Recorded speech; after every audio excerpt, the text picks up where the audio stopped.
에베소서 6장의 말씀을 갖고 강해져야 할 책임과 의무, 강해져야 할 책임과 의무라고 하는 제목으로 함께 하나님 말씀을 나누도록 하겠습니다. 오늘 우리가 함께 보는 본문은 이렇게 시작합니다. 끝으로 말합니다. 사도 바울이 에베소 교회를 향해 쓴 서신의 마지막 부분에 우리 모두가 드디어 이르게 되었습니다. 지금 감옥에 있는 사도는 자신의 옥중 서신 중 한 권을 마무리하려고 합니다. 은혜와 평안을 기원하면서 시작했던 에베소서는 예수 그리스도와 또 교회에 관한 말씀을 지나서 성도 개인의 정서와 모두에게 허락된 첫 번째 교회인 가정에 대한 말씀을 지나서 오늘의 본문에 이르게 되었습니다. 사도는 에베소서를 마무리하는 지금에 이르러 에베소 교회의 성도들이 그들이 처한 현실이 무엇인지를 명확히 알기를 원합니다. 에베소 교회의 현실과 또 개인의 신앙적인 현실이 무엇인지를 그래서 정확히 말해줍니다. 그 말씀을 한 문장으로 요약하면 바로 이것입니다. 여러분은 지금 싸움 중에 있습니다. 여러분은 지금 씨름 중에 있습니다. 바로 앞에서 평화로운 가정과 건강한 신앙에 대해서 마치 강의실에서의 편안한 강의처럼 말씀하던 사도는 갑자기 돌변하여서 성도들이 처한 현실은 그런 것이 아니라고 말합니다. 편안하고 안락한 것이 아니라는 것이죠. 교회가 어떤 것이고 주님은 어떤 분이며 또한 성령 하나님이 하시는 일이 무엇인지 사도는 우리 모두에게 말해 주었습니다. 그리고 가정에서 우리가 어떠한 자세를 가져야 하는지를 말해 주었고 개인의 내면의 정서와 또한 성품을 어떻게 다루어야 하는지를 이야기해 주었습니다. 그러다가 갑자기 우리 모두를 강의실 밖으로 내몰면서 경기장으로 들어가게 합니다. 이론은 여기까지, 이제는 실전이다, 이렇게 말하는 격입니다. 사도 바울의 이 이야기처럼 신앙은 이론을 지나서 실제입니다. 신앙은 말잔치가 아니라는 것이에요. 비록 신앙이 말과 글로 시작하게 되지만 결국은 손과 발로, 삶으로, 인생으로 귀결됩니다. 생각은 방향일 뿐 길을 내는 것은 행동입니다. 사도는 지금 에베소 교회의 교인들이 처한 현실, 이 서신을 다 읽고 이 서신을 덮고 시작되어야 할 에베소서 7장의 현실을 지금 교인들에게 말해주고 있는 것입니다. 그것은 바로 싸움터에 나가 싸우라는 것이고 씨름에 뛰어들라는 것입니다. 에베소서의 마지막 단락은 마치 전장에 나서는 장수의 선전포고와도 같습니다. 사도는 그의 이 마지막 단락을 매우 열정적으로 이야기합니다. 그는 매우 전투적이고 그는 자신이 가지고 있는 모든 것을 쏟아부어서 성도들을 들뜨게 하고 흥분케 하며 또한 자극합니다. 경기장에 나가기 전 선수들에게 승리에 대한 열망을 불러일으키는 감독과 같이 그는 그렇게 성도들을 독려하고 북돋고 있습니다. 이론을 듣고 자리에 앉아 가만히 있지 말고 이제는 나가서 싸움을 벌이라는 것입니다. 들었으니 나가라는 것이죠. 사도 바울의 마지막 메시지의 첫 단어를 한글 번역에서는 끝으로 이렇게 번역하지만 좀 더 나은 성경의 번역본을 읽어보면 그 의미는 좀 다릅니다. 그래서 그들은 다른 단어를 사용합니다. 끝으로가 아니라 남은 시간 동안입니다.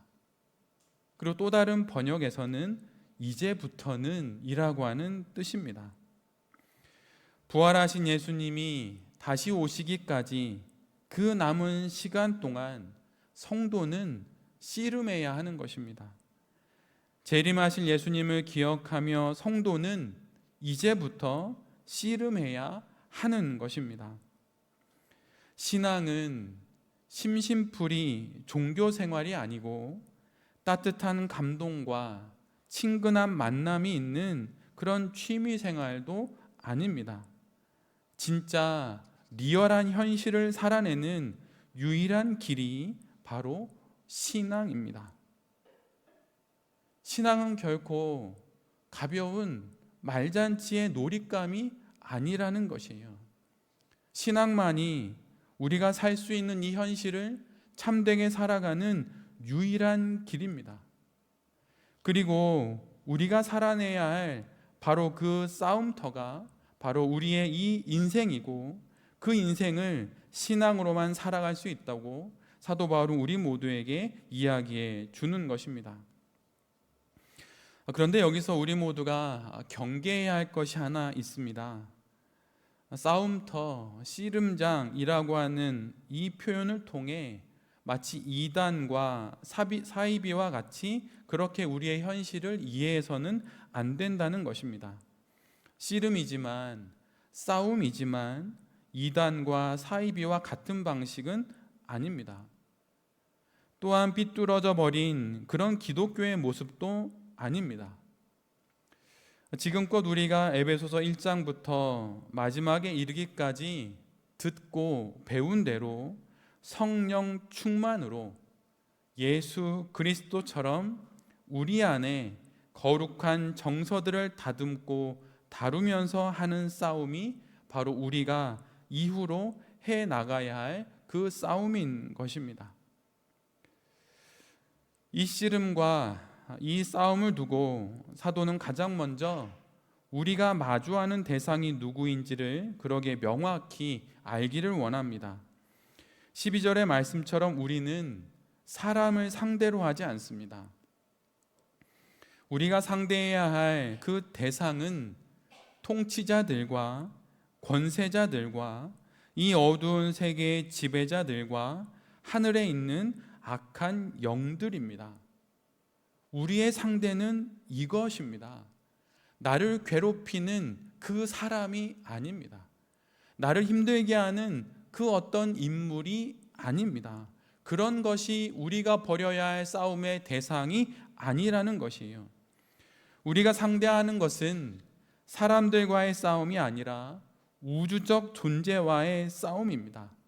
사람이 아니라 사탄과의 싸움이고, 인간이 아니라 마귀와의 싸움인 것입니다. 그래서 사도는 통치자, 권세자, 지배자, 악한 영이라고 우리가 상대해야 할 대상을 이렇게 명확하게 알려줍니다. 이들의 이름에서 알 수 있듯이 이들 모두에게는 힘이 있고 능력이 있고 권세가 있고 통치가 있습니다. 그래서 권력이 있기에 따르는 세력이 있고, 또한 그들 모두는 결국은 악한 일을 저지릅니다. 예수님이 사탄에게 광야에서 시험을 받을 때에 그는 이렇게 말합니다. 누가복음 4장 6절로 7절의 말씀입니다. 악마는 그에게 말하였다. 내가 이 모든 권세와 그 영광을 너에게 주겠다. 이것은 나에게 넘어온 것이니 내가 주고 싶은 사람에게 준다. 그러므로 내가 내 앞에 엎드려 절하면 이 모든 것을 너에게 주겠다.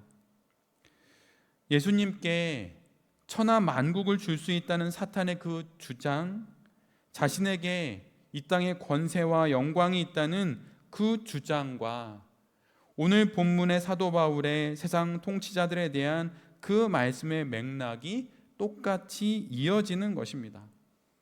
이처럼 그들은 권세가 있고 힘이 있습니다. 그들에겐 능력이 있고 그들에겐 모든 것을 다스릴 통치권이 있습니다.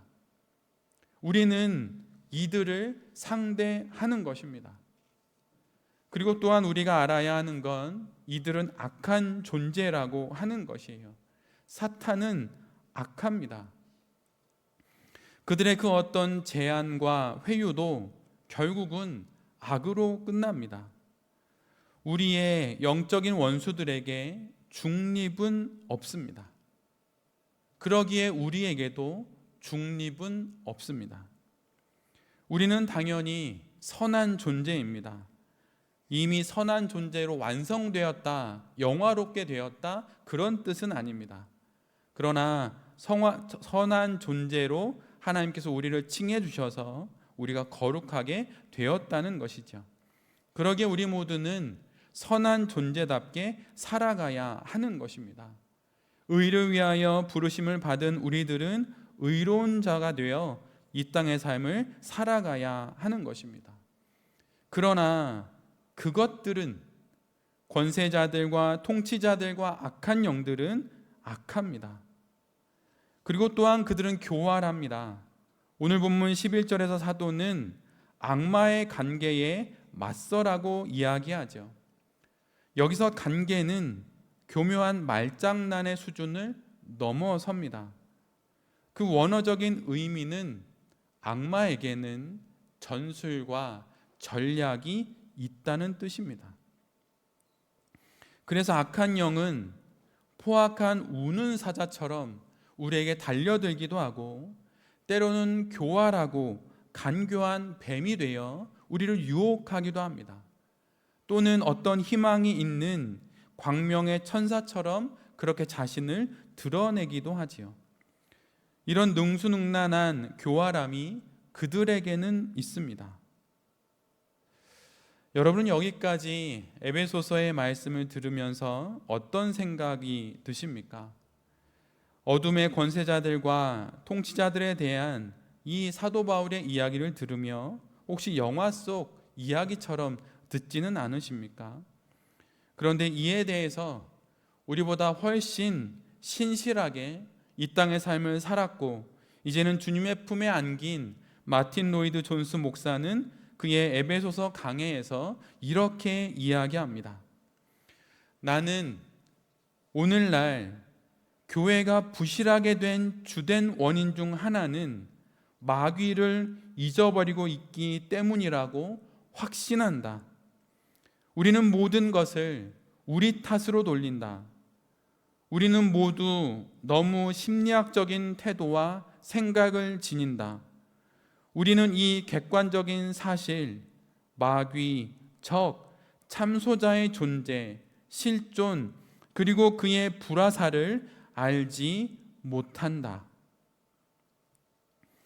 이 시대의 많은 설교가 마치 심리치료와 크게 다르지 않은 것 같고, 때로는 자기 개발에 관한 이야기와 크게 다르지 않게 된 이유를 마틴 로이드 존스 목사는 이렇게 말하고 있는 것입니다. 객관적인 사실, 참소자요, 마귀요, 적인 이 어둠의 실체를 우리가 잊어버렸기 때문에 마치 모든 일들이 마음의 문제인 것처럼, 우리의 영혼의 문제와 생각의 문제인 것처럼 그렇게 취급하고 있다는 것입니다. 그러나 성경은 우리에게 명확하게 말합니다. 우리의 싸움은 혈과 육의 싸움이 아닙니다. 사람들과의 싸움이 아닙니다. 마음의 싸움이 아니고 심리적인 문제가 아닙니다. 결국은 어둠의 세력들과의 싸움입니다. 이를 기억해야 결국은 우리가 이 현실 가운데 하나님의 말씀을 통하여 승리의 인생을 살아갈 수 있게 되는 것입니다. 특별히 최근 몇 년 동안 우리나라만큼 무속과 미신, 이단과 사이비들이 이처럼 많은 나라가 있을까 싶을 정도로 온 나라가 시끄러웠습니다. 권력과 이권과 돈이 있는 모든 곳을 찾아 마치 파리떼처럼 몰려드는 이 미신과 이단과 사이비와 무속의 모습을 보면서 정말로 성령 충만한 성도들과 교회들이 더 많이 이 땅에 있어야 한다는 사실을 우리 모두는 우리의 시대 속에서 직접 경험하고 있습니다. 우리가 상대하는 그 싸움의 대상이 바로 이것들입니다. 통치자들과 권세자들과 참소자들과 어둠의 세력이라고 하는 것을 우리 모두가 잊지 않아야 하는 것입니다. 사도는 에베소 성도들이 처한 이 어둠의 세력들과의 싸움이라고 하는 현실과 그 어둠의 세력의 실체를 이야기한 이후에 이제 본격적으로 성도들이 어떻게 이 싸움에 참전해야 하는지를 말하기 시작합니다. 이 부분을 우리 모두는 에베소서의 가장 유명한 말씀인 전신갑주를 입으라는 제목으로 많이 알고 있습니다. 사도는 에베소의 성도들에게 맞서 대항하여 싸우기 위해 갑옷을 입으라고 말합니다. 그리고 무기로 무장하라고 말합니다. 즉 오늘의 설교의 제목처럼 강해져야 할 책임과 강해져야 할 의무가 우리 모두에게 있다고 말씀하는 것이죠. 그렇게 무장한 이후에 싸움터에 나가라는 것입니다. 그런데 이 갑옷과 무기 앞에 동일하게 똑같이 붙어 있는 수식어가 있습니다. 그것은 바로 하나님이 주시는 갑옷, 하나님이 주시는 무기입니다.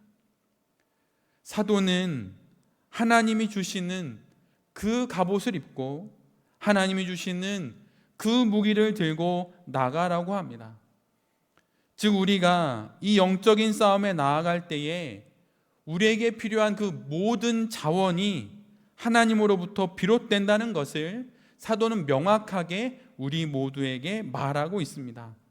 하나님이 우리에게 주시는 바로 그것으로 우리는 싸움터에 나갈 수 있는 것입니다. 우리는 싸움에 나갈 때 반드시 갑옷과 무기를 갖추어야 합니다. 방심하거나 자만하여서 이 정도는 맨몸으로 나가도 된다라고 말하지 말아야 한다는 것이에요. 하나님은 신비로 일하시지만 우리는 준비로 응답하는 것입니다. 무방비로 나가지 않아야 합니다. 이 말씀을 우리의 삶으로 가지고 들어오면 하루를 말씀 묵상도 없이 기도도 없이 시작하는 것은 무슨 뜻입니까? 그 정도는 내가 할 수 있다는 것입니다. 나만의 힘으로 이쯤은 충분히 할 수 있다는 것이에요. 지금까지 아무런 일도 일어나지 않았으니 앞으로도 그럴 것이라고 여기는 것입니다. 그런데 오늘 본문은 이러한 우리를 향하여서 그것은 무모한 짓이라고 명확하게 말씀합니다.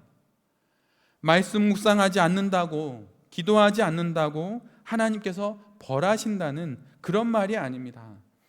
그것 자체가 세상에 아무런 준비 없이 나가는 것이라고 하는 그 사실을 말씀하는 것이에요.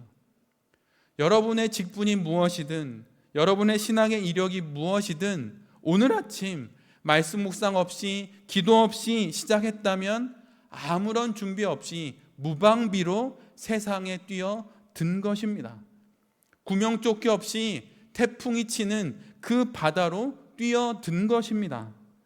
무방비 상태로 무장해제하고 싸움터에 나가는 것입니다. 혹시나 하는 두려움과 염려, 벌 받으면 어떻게 하냐 하는 그런 공포감 때문에 사도 바울이 말하는 것이 아닙니다. 우리가 나가는 그 삶의 자리가 싸움터라고 하는 것을 모르고 야곱의 그 야복 강가의 씨름과 같은 씨름이 벌어지는 곳임을 알지 못하기에 무방비 상태로 나가는 것이라고 사도 바울이 우리 모두에게 말씀하는 것이에요. 싸움에서 승리하고 씨름에서 이기기 위해 갑옷과 무기를 갖춰 입어야 하는 것입니다. 그것은 필수 사항입니다. 그래야만이 우리가 이 어두운 세계의 통치자와 권세자와 참소자들에 맞설 수 있는 것이에요. 지금까지 아무런 일이 없었기에 이후로도 아무런 일이 없으리라 여러분 착각하지 마십시오. 우는 사자와 같이 어둠 속에서 때를 기다리고 있을 뿐입니다. 언제까지 말씀 묵상 없이 하루를 시작하고 언제까지 기도 없이 하루를 마감하실 것입니까? 그것으로 10년, 20년, 아니 죽는 날 그 아침까지 그렇게 산다 하더라도 여러분은 결코 참다운 그리스도인이 되지 못할 것입니다. 구원은 받지만 부끄러운 구원을 받게 될 것입니다. 그리고 그 기간 동안 아무런 능력 없이 세상이 부는 그 바람에 이리 흘러가고 저리 흘러가며 그렇게 힘없이 살다가 마침내 하나님 앞에 서게 될 것입니다. 그 능력 없는 인생, 그 아무런 유익 없는 인생으로부터 여러분 이젠 떠나십시오. 갑옷을 입고 무기를 들고 여러분의 한 번뿐인 그 인생을 하나님이 주시는 그 모든 것을 자원 삼아 살아가야 하는 것입니다. 사도는 이어서 구체적으로 우리가 입어야 할 갑옷과 무기에 대해서 이렇게 이야기합니다. 우리가 입고 갖추어야 할 무기는 6가지입니다. 그런데 그 이전에 우리가 기억해야 할 것이 있습니다. 사도 바울이 말하는 하나님의 전신갑주의 그 헬라 원어의 의미는 간단한 군사의 복장이 아니라는 것이에요. 그 원어의 뜻은 중무장한 군사의 완전 군장입니다. 대충 입는 것이 아니라 하나님이 만들어주신 것으로 완전히 빈틈없이 무장하는 것입니다. 구약 성경을 보면 많은 곳에서 하나님은 우리를 대신하여 싸우시는 그러한 분으로 나옵니다. 하늘 군대를 이끄시는 분으로 나오지요. 그 하나님처럼 완전히 무장하라는 것입니다. 이러한 내용을 기억하면서 하나님께서 하늘의 무기고를 여시고 하나씩 꺼내어 우리에게 무기를 주십니다. 그 첫 번째 무기는 진리의 허리띠입니다. 당시 허리띠는 보통 가죽으로 만들었습니다. 그런데 그 용도는 갑옷 안에 입는 옷을 여미고 칼을 매다는 것입니다. 로마 시대의 영화를 보면 소매는 짧고 무릎까지 내려오는 잠옷처럼 통으로 되어 있는 긴 옷을 입는 것을 보게 되는데 그 옷을 안에 입고 그 위에 갑옷을 입는 것입니다. 그런데 그렇게 갑옷을 입을 때 그렇게 통옷을 입고 허리에 허리띠를 참으로 말미암아 그 옷을 여미는 것이죠. 허리띠를 꽉 매면서 이제 전쟁에 나설 준비를 하는 것입니다. 허리띠를 졸라매 이제는 비로소 전쟁이 시작되는 거야 라고 그렇게 말하는 것입니다. 행동을 개시할 준비를 갖추는 것이죠. 그래서 그 허리띠가 우리에게 필요한 것이고 그 허리띠가 되는 것이 바로 진리인 것입니다. 여기서 말하는 진리는 당연히 1차적으로는 계시된 하나님의 말씀입니다. 1차적이라고 해서 그냥 건너뛰어서는 안 됩니다. 진리로 하나님의 말씀으로 허리띠를 두르는 것이 모든 무기를 갖추는 시작이라고 하는 것이에요. 마귀의 주특기가 무엇입니까? 그것은 거짓말입니다. 너 이제 끝났어. 너 그 죄 졌지? 너 구원 못 받아. 그렇게 우리에게 거짓말을 하는 것입니다. 이단의 그 뜻처럼 맨 끝을 바꾸는 것이죠. 아담과 하와를 속일 때도 그는 거짓말을 했습니다. 그러기에 진리의 허리띠로 동여 매어야 이 거짓과 속임수에 넘어가지 않는 것이에요. 얼마나 많은 사람들이 거짓과 사기와 헛된 속임수에 넘어갑니까? 한 번만 속는 것이 아니라 2번, 3번 연이어 속습니다. 달콤한 그 말에 속아 넘어가는 것이에요. 그러기에 명확한 진리의 말씀을 우리의 영혼의 허리띠로 삼아야 하는 것입니다. 그리고 더 나아가 이 단어의 원래 뜻은 또 하나의 의미가 있는데, 그것은 진지함과 성실함을 뜻합니다. 중심의 진실함을 보시는 하나님 앞에서 우리는 우리의 인생을 두고 진지하게 살아가야 합니다. 우리의 인생은 심심풀이 땅콩처럼 그냥 그렇게 살아가야 하는 것이 결코 아닙니다. 훨씬 더 진지해야 합니다. 훨씬 더 심사숙고해야 합니다. 욜로라고 하는 말로 한 번 사니 대충 즐기며 가자라고 말할 수 없는 것입니다. 영원한 생명의 그 시작점이 바로 우리의 인생인 것이에요. 그러기에 진지해야 하는 것이고, 그러기에 진실해야 하는 것입니다. 그리고 또한 성실해야 하고 신실해야 하는 것입니다. 이것이 바로 진리의 허리띠를 허리에 동이는 것입니다. 이러한 내용을 두고 어느 신학자는 이렇게 말했습니다. 진리의 허리띠는 교리의 진실성과 마음과 삶의 진지함을 뜻합니다. 여기서 말하는 진리의 허리띠가 바로 이러한 내용이라는 것이에요. 바른 신학을 여러분 가져야 합니다. 가끔 성도들이 이야기 나누는 것 중에 신학의 기본이 없어서 엉뚱한 이야기를 하는 것을 듣습니다. 여러분, 왜 그런 것입니까? 말씀을 공부하지 않았기 때문이에요. 공부해야 할 지금보다 더 좋은 조건이 어디 있습니까? 가끔은 성경을 읽고 설교를 준비할 때 신약을 읽다가 구약의 어느 유사한 말씀이 떠오를 때가 있습니다. 그럴 때면 어김없이 인터넷을 켜서 하나님의 말씀을 찾습니다. 단 10초 안에 그 문장을 집어넣으면 제가 생각했던 그 문장이 구약 어느 말씀 어느 구절인지가 바로 나타납니다. 그런데 저는 그럴 때면 인터넷이 없던 시절에 이 말씀을 찾으려고 성경을 뒤적였던 그런 목회자들의 모습이 떠오릅니다. 그러면서 이처럼 설교 준비하기 좋은 시대가 어디에 있는가라고 생각하며 다시 마음을 가다듬습니다. 어디 목회자뿐입니까? 지금보다 성경을 공부하기에 더 좋은 시대가 어디에 있습니까? 책도 넘쳐나고 좋은 설교도 찾아보면 유튜브 안에 다 있지요. 그런데 그러한 신학이 없습니다. 그것은 진리의 허리띠가 나에게 없는 것이에요. 그러기에 당연히 우리는 더 많이 성경을 묵상하고 더 많이 성경을 통독해야 하는 것입니다.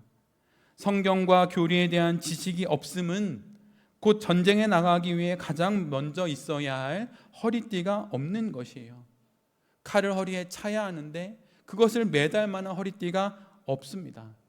그러기에 허리띠가 없으니 갑옷도 입을 수 없고 허리띠가 없으니 칼도 찰 수 없는 것이지요.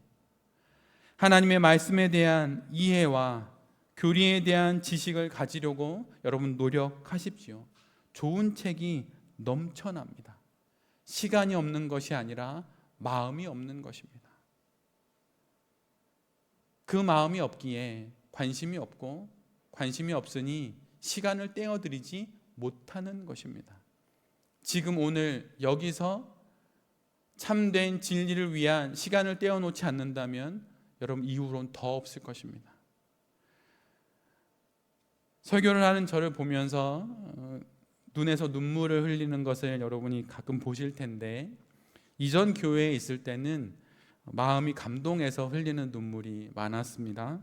근데 요즘에는 눈이 잘 안 보여서 눈물이 나요. 제가 눈이 백내장인가요? 그게 벌써 왔어요. 그래서 사실은 한쪽 눈이 잘 안 보입니다. 근데 이게 한 2년, 3년 정도 됐어요. 근데 이걸 딱 경험하고 몇 년 지내면서 말씀을 맑은 눈으로 볼 수 있는 때가 아직 많이 남은 줄 알았는데 그게 아닌 것이에요. 우리 몸이 육신이 그렇습니다. 그게 잘 보이질 않아요. 여러분, 정의교회에서 제가 설교할 때 단위에 올라가면 제가 설교 원고를 안 가지고 올라간다고 성도님들이 생각했어요. 왜 그러냐면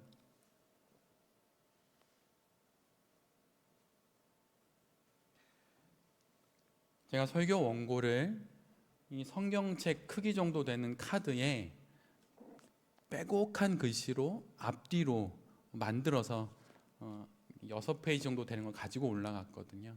그거를 보고 천천히 그냥 설교를 했습니다. 그 글자 포인트가 한 10 될까요? 9 될까요?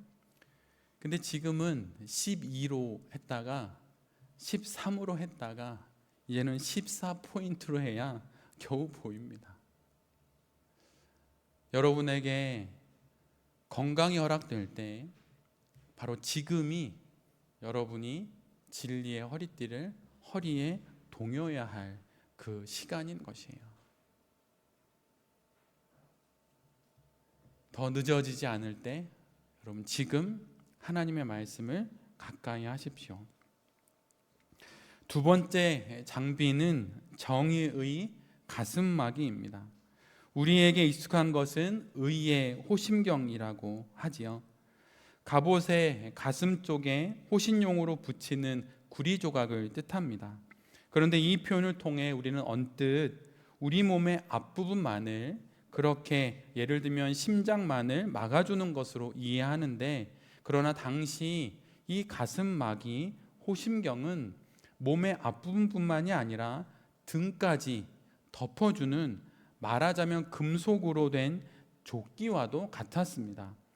그래서 우리 신체의 중요한 장기들을 앞뒤로 또 조끼처럼 입으니 양옆을 모두 보호해주는 그런 역할을 하는 것이었어요.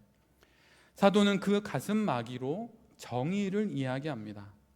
정의의 가슴막이로 가슴을 가리고 등을 보호하며 버티고 서라고 그렇게 말하고 있어요. 가슴을 펴라, 용기를 내거라 라고 말하는 것처럼 정의로 그렇게 버티고 서라는 것입니다. 여기서의 정의는 교리적으로는 칭의를 뜻합니다. 예수님을 나의 구주로 영접함으로 의롭다 칭해지는 것, 그래서 하나님과 올바른 관계에 있는 것, 바로 그 칭의를 나의 영혼의 가슴막이로 보호장비로 입으라는 것이에요. 사탄의 다른 이름은 중상하는 자이고 참소하는 자입니다. 여러 이유를 근거로 들어서 성도들을 실족해 하는 것이죠. 로마서 8장 1절의 말씀처럼 그러므로 그리스도 예수 안에 있는 사람들은 정죄를 받지 않습니다 라고 하는 이 사실을 영혼의 가슴막이로 삼아야 한다는 것입니다. 사탄은 우리에게 이렇게 말합니다. 너는 의롭지 않다. 너는 여전히 죄인이다. 너는 의인이 아니다 라고 끊임없이 중상모략하고 참소합니다. 그러나 정의의 가슴막이, 칭의의 호심경을 우리의 영혼의 가슴과 등과 옆에 우리가 착용할 때에 그 참소에 맞설 수 있고 이겨낼 수 있는 것입니다. 칭의의 가슴막이를 입으십시오. 그러므로 말미암아 세상에서 날아오는 수많은 죄인이라고 우리를 그렇게 이야기하는 이야기로부터 여러분을 지켜내셔야 하는 것입니다. 세 번째는 평화의 복음의 신을 신는 것입니다. 지금 사도가 말하는 신은 당시 로마 군인들이 신던 칼리가로 불리는 반장화 형태의 신발을 말합니다.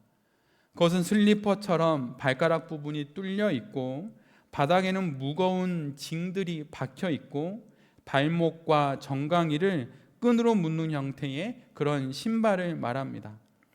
성도의 영혼의 발이 평화의 복음의 신을 신음으로 견고하게 준비되는 것입니다. 축구 선수가 축구화를 신고 경기장에 뛰어들어가듯이 그렇게 성도는 복음으로 신을 신고 영적인 싸움터에 뛰어들어야 한다는 것이에요. 이사야 52장 7절의 말씀을 모티브로 지은 찬양이 있습니다. 산을 넘는 자들의 발길이 아름답고도 아름답도다. 근데 이 말씀 앞에 어떤 게 붙습니까? 복음 들고 산을 넘는 자들의 발길이 아름답고도 아름답도다. 이 말처럼 우리가 어디를 가든 어느 곳에 가든 가장 먼저 신어야 하는 그 영혼의 신발은 바로 복음입니다. 복된 소식, 그것을 신고 우리가 우리의 삶의 모든 곳으로 나아가야 한다는 것이에요. 우리의 삶 가운데 불화의 자리가 있다면 평화의 복음의 신을 신고 들어가야 합니다. 여러분이 잘 알듯이 우리 모두는 평화를 만들 수 없는 사람들입니다. 그러고 싶어도 그럴 능력이 없습니다. 또한 만든다 하여도 지속할 만한 그런 실력도 없지요. 그러기에 평화의 복음의 신을 신고 불화의 땅에 아직 그리스도 예수를 모르는 그 사람들이 있는, 나의 사랑하는 가족들이 있는 그곳으로 들어갈 수 있는 것입니다. 네 번째는 믿음의 방패입니다. 그런데 특별히 믿음의 방패는 그 앞에 이런 표현이 붙습니다. 모든 것에 더하여. 이 표현은 반드시 추가되어야 한다는 것입니다. 진리의 허리띠, 칭의의 가슴막이, 복음의 신발을 신는 것에 반드시 추가되어야 하는 것이 있는데 그것이 바로 믿음의 방패입니다. 오늘 본문에서 바울이 사용하는 방패는 여러분이 영화에서 보았던 작고 동그란 그런 방패가 아닙니다. 이 방패는 가로는 1.2m, 세로는 0.75m에 달하는 긴 직사각형의 몸 전체를 다 가려주는 그런 방패입니다. 1.2m, 0.75m, 웬만한 초등학생 정도의 크기의 방패를 들고서 싸움터에 나가야 한다는 것입니다. 이 방패는 나무판 2개를 접착제로 붙인 이후에 먼저 아마포로 감싸고 다시 가죽으로 싼 것입니다. 그리고 위아래에는 쇠로 테두리를 둘러서 튼튼하게 만든 전신 거울처럼 전신을 보호하는 용도의 방패입니다. 근데 이 방패는 당시 사용되었던 가장 강력한 무기인 방화탄을 막기 위한 그런 용도로 만들어졌습니다. 역청에 담갔다가 불을 붙여서 발사하는 그 화살을 막기 위해 고안된 그런 방패인 것이죠. 그런데 사도는 이것을 악한 자들이 쏘는 모든 불화살로 비유하면서 그것을 막기 위해 믿음의 방패를 갖고 나가야 한다고 말씀하는 것입니다. 존 버년이 쓴 철로 역정에 이런 글이 나옵니다. 주인공인 크리스찬을 이야기하면서 크리스찬의 가슴을 향해 불타는 화살을 쏘아대었다. 하지만 크리스찬은 손에 방패를 가지고 있었으며 그 방패로 그 불화살을 막았고 그래서 그 화살의 위험을 피할 수 있었다. 이처럼 믿음이 우리 영혼의 전신을 보호해주는 방패입니다. 여러분이 지금 어떤 사연과 사건 가운데 있든 믿음이 이기네, 믿음이 이기네, 주 예수를 믿음이 온 세상을 이기네라고 하는 이 찬양처럼 믿음의 방패를 들고 그 상황 가운데, 그 사태 가운데 나아간다면 반드시 여러분은 승리를 거둘 것입니다. 5번째는 구원의 투구를 머리에 쓰라는 것입니다. 로마 시대 병사들의 투구는 청동이나 철 같은 튼튼한 금속으로 만들었습니다. 당연히 무게도 상당했을 것이에요.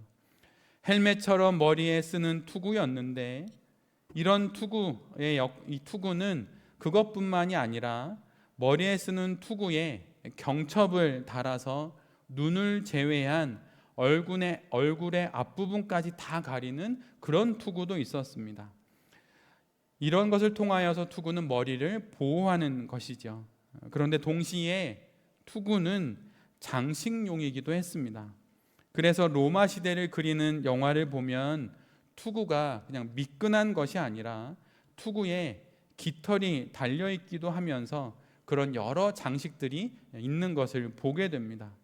그런데 사도는 오늘 우리에게 우리가 써야 하는 그 투구가 바로 구원의 투구라고 말합니다. 구원은 우리를 영원한 형벌과 지옥에 대한 두려운 생각으로부터 우리의 영혼의 머리를 보호합니다.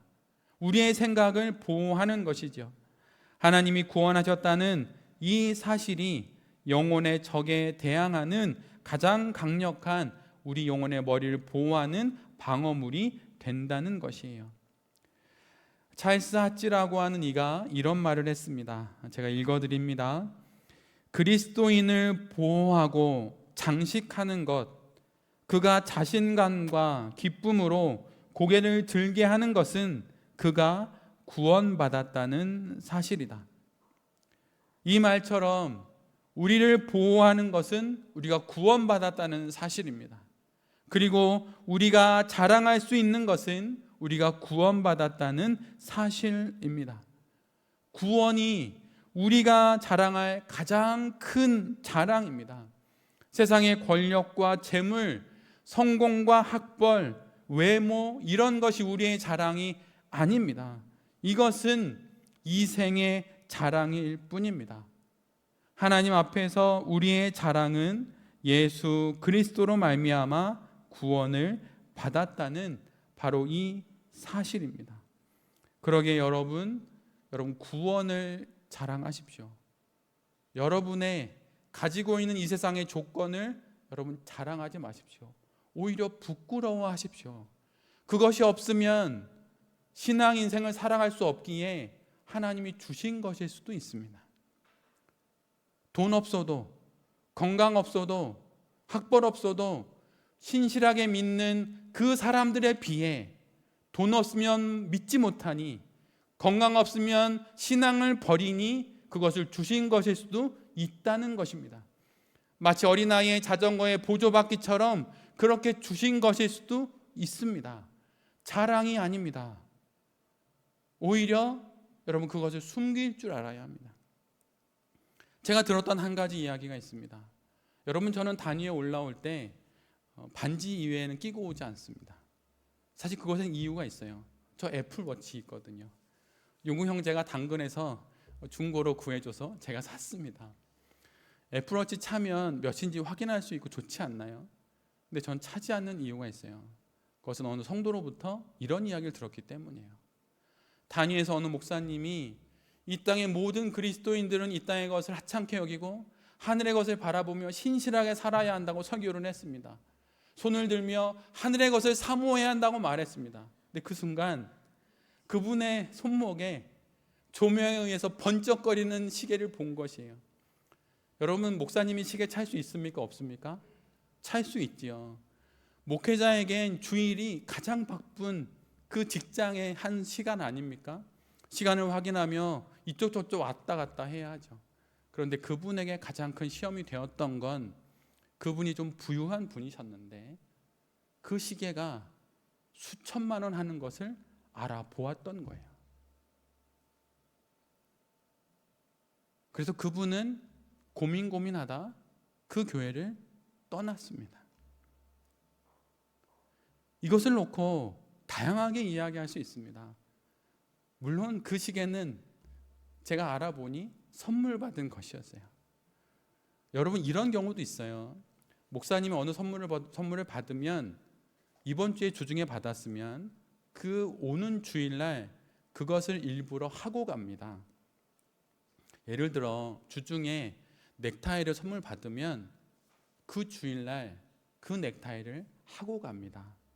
왜냐하면 그 넥타이를 보면서 그걸 선물해 주신 성도님이 마음의 기쁨을 가질 수 있도록, 그게 목양하는 목사의 세심한 마음이죠.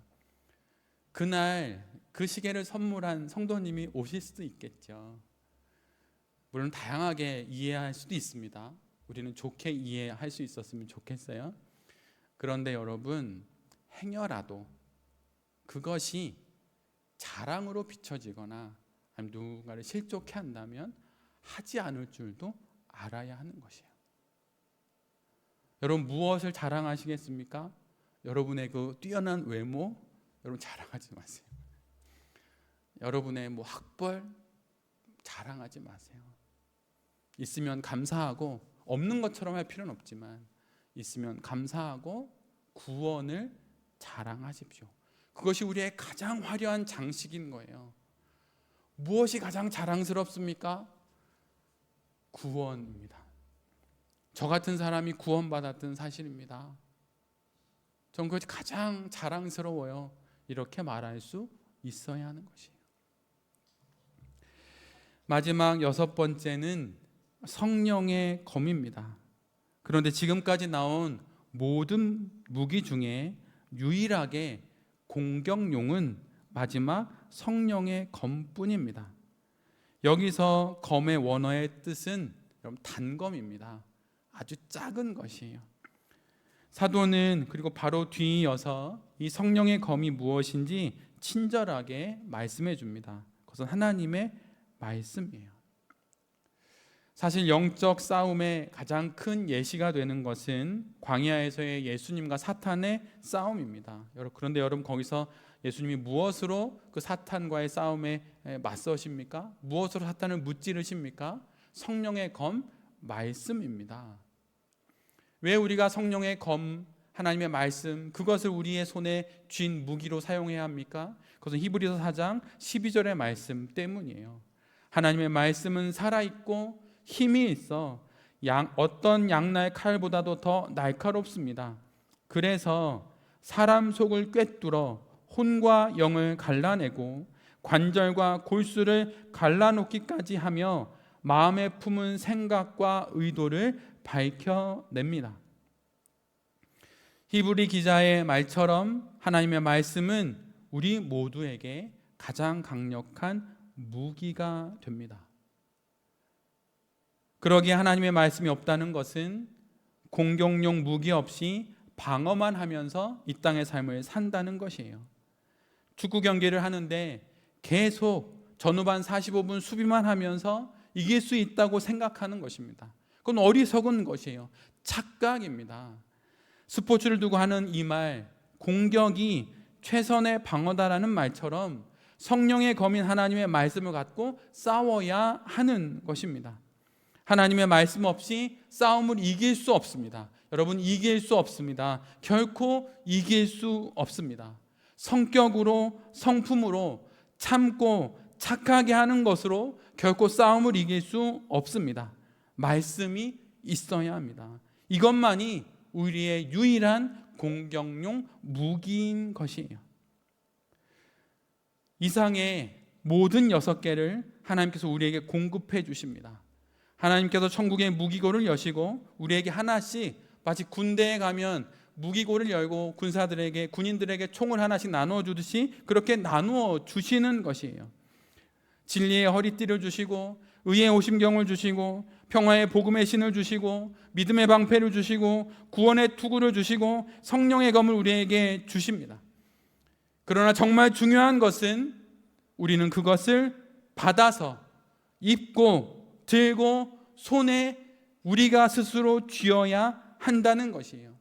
주시는 것은 그분의 일이요, 그것을 받아 사용하는 것은 우리의 몫인 것입니다. 우리가 우리의 영적인 싸움에서 지는 이유는 무기가 없기 때문이 아닙니다. 무기는 있지만 그것을 입지 않고 들지 않고 손에 쥐어 사용하지 않기 때문입니다. 여러분, 전신갑주 하나님의 갑옷과 하나님의 무기를 입으십시오. 그럴 때만이 우리가 이 사연 많고 사건 많은 우리의 인생을 능력 있게 살아갈 수 있는 것입니다. 하나님이 주시는 이 무기를 통해 강하게 되고 능력 있게 되고 이 세상 속에서 강한 성도로 살아가는 것이 바로 우리의 모두의 책임이고 의무입니다. 여러분, 이것을 기억하십시오. 오늘 설교를 준비하면서 에베소서 1장 1절을 설교했던 영상을 다시 되돌려 보았습니다. 작년 2024년 봄날의 한 주일이었습니다. 근데 그때가 때마침 우리 교회가 노예에 가입한 바로 그 달이었습니다. 그리고 오늘 우리 교회가 행정적인 절차이기는 하지만 담임 목사를 청빙하는 그 과정을 지나 에베소서 말씀을 마치게 됩니다. 우리 교회가 교회의 모습으로 빚어져 가면서 하나님께서 우리 교회에 필요한 말씀으로 에베소서를 시작해 하시고 또한 에베소서로 마치게 하심을 보면서 하나님의 놀라운 섭리 가운데 우리가 있고 우리 교회가 있음을 고백하는 그런 어제가 되었습니다. 사도 바울이 에베소에 세워진 교회를 향해 전한 이 말씀이 우리 모두에게 전해주시는 하나님의 말씀임을 알고 하나님의 말씀으로 받을 수 있는 우리 모두가 되기를 간절히 바랍니다. 이제 사도 바울이 2000년 전 에베소에 있는 교회에게 쓴 에베소서는 오늘로써 끝납니다. 그러나 지금 오늘 여기서부터 우리 모두가 그리고 우리 교회가 써내려 가야 하는 에베소서는 비로소 시작되는 것입니다. 하나님께서 주신 에베소서의 모든 말씀을 잘 기억하면서 이 땅에서 거룩한 성도로 살아가게 되는 우리 모두가 되고 또한 거룩한 교회로 세워져 가는 우리 교회가 될 수 있기를 간절히 기도드립니다. 아멘.